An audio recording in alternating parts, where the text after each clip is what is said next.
23 uždavinys. Paveiksle pavaizduotas lygiagretainis A, B, C, D. Taškas F priklauso įstrižainiai BD, o taškas E priklauso kraštiniai AB. Duota santykiai, tai yra DF sutinka su FB, taip kaip 2 sutinka su 1. Tai yra, čia būtų 2 dalis DF ir FB būtų 1 dalis. Ir analogiškai AE sutinka su EB, taip kaip 1 sutinka su 2. Tai AE būtų 1 dalis, o EB būtų 2 dalys. Ir dar pažymėti 2 vektoriai, kad AD vektorių žymėsim A mažąją ir AB vektorių B mažąją. Brėžinyje AD būtų A mažasis ir AB būtų B mažasis. Ir tiksliai susižiūrėkim kryptis. Pirmoje dalyje reikia vektoriais A ir B, štai šiais vektoriais, išreikšti BD ir BF. Tai pradėsim nuo BD.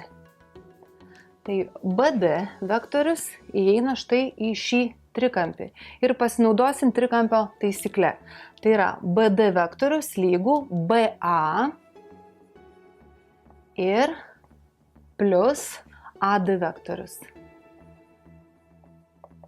BA vektorius yra priešingas vektoriui AB, todėl jis bus lygus minus vektoriui B ir AD vektorius bus A. Taigi, pirmąjį vektorių BD išreiškiam.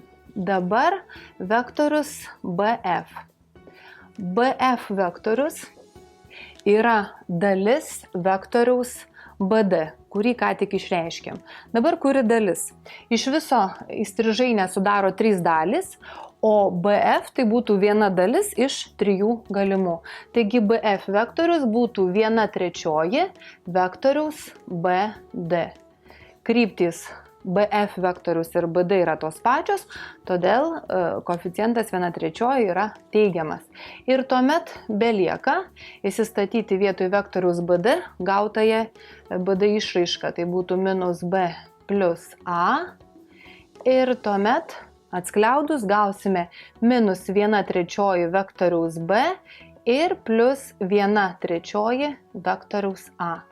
Tai būtų štai toks antrasis pirmosios dalies atsakymas. Na, o dabar 23.2 reikia įrodyti lygybę, kad EF vektorius yra lygus 1/3 vektoriaus AC. Tai galima daryti taip, išreikšti vektoriais A ir B vektorių EF ir vektorių 1/3 AC ir įrodyti, kad tos 2 išraiškos yra lygios. Na, manyčiau, paprasčiausia būtų pradėti nuo vektoriaus AC. Tai vektorius AC, vėl žiūrime, kokį trikampį įeina, tai AC įeina štai į šį trikampį arba AC įeina į šį trikampį. Todėl jokio skirtumo, pagal kurį mes reikšimės. Tai tarkim, AC būtų AB ir plus BC. Tai būtų AB ir plus BC.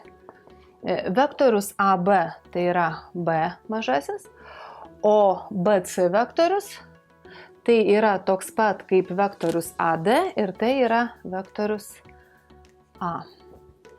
Dabar 1/3 A tai būtų tiesiog 1/3 padauginam iš B plus A ir atskliaudę gausim 1/3 B plus 1/3 A. Taigi dešinėje pusėje mes gavome vektorių 1/3 B plus 1/3 A. Dešinėje pusėje. O dabar analogiškai išreikšim vektorių EF. Dabar vektorius EF, vėl reikia žiūrėti, į kokį trikampį jis įeina.